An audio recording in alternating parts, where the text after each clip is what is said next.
হাহারে আমার সোনার বাংলাদেশ। সোনার বাংলাদেশটা যারা তৈরি করলো, মানে সোনার বাংলাদেশটা হতে যারা সাহায্য করলো, যে মুক্তিযোদ্ধা, তাদেরকে এখন চরম অপমান আর অপদস্থ অবমাননা করা হচ্ছে। একজন মুক্তিযোদ্ধার যদি অন্যায় থেকেও থাকে, তোমরা আইনের পথে হাঁটবে কেন? তোমরা নিজেরা অন্যায় করলে, একটা অন্যায়কে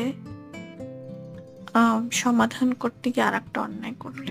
তোমাদের এই অন্যায়কে তো আমরা সাপোর্ট করবো না কখনোই। তোমাদের জন্য আমাদের সে গতবারের কোনো সিম্প্যাথি নেই, কারণ তোমরা মুক্তিযোদ্ধাকে অপমান করছো।